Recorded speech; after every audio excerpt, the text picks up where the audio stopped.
નમસ્કાર દર્શક મિત્રો, મિરર ઓફ ધી વર્લ્ડ ન્યૂઝમાં આપ સૌનું હાર્દિક સ્વાગત છે। વડોદરા શહેરના પાણીગેટ વિસ્તારમાં મહાદેવ તળાવ સામે તોરણા હોટલમાં શરાબની મહેફિલ માણતા 6 નબીરાઓ ઝડપાયા।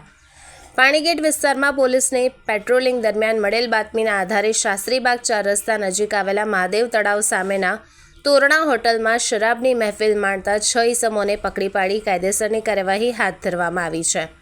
પ્રાપ્ત માહિતી અનુસાર પાણીગેટ પોલીસ સ્ટેશનના પોલીસ ઇન્સ્પેક્ટર YM મિશ્રાની દોરવણી હેઠળ પોલીસ કર્મીઓ પેટ્રોલિંગમાં હતા।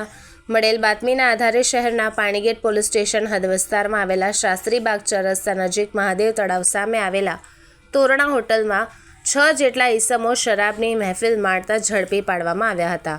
તેઓ પાસેથી પોલીસે વિસ્કીની ભરેલી 1.5 બોટલ અને અન્ય બિયર અને ટીન, ખાલી ગ્લાસ તથા પાણીની બોટલો સહિત કુલ ₹150નો મુદ્દામાલ કબજે કરી 6 ઇસમો વિરુદ્ધ કાયદેસરની કાર્યવાહી હાથ ધરી છે।